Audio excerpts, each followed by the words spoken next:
एकदा पंढरपूरला या, मग तुझ्या देवीचं सामर्थ्य काय आणि आमच्या पांडुरंगाची ताकद काय तुझ्या लक्षामध्ये येईल. हे नित्य पंढरीसी येऊन करीत असे सडा सावधान, ऐसे बोलताच ब्राह्मण क्रोधायमान नृपनाथ.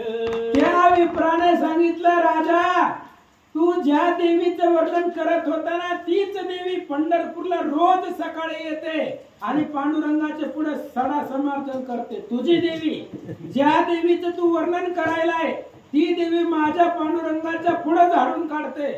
राजाच्या समोर बोलत होता महाराज, घाबरायचं नाही. बघा, राजाला त्याची देवी श्रेष्ठ वाटते, मान्य आहे, पण त्याच्या देवीमुळं पांडुरंगाची निंदा केली. आपल्या देवाची जर कोणी निंदा केली, राजानं 4च वव्या सांगितल्या देवीबद्दल, पण विप्रानं किती सांगितल्या? 10-15 वव्या सांगितल्या महाराज. म्हणजे पांडुरंगाच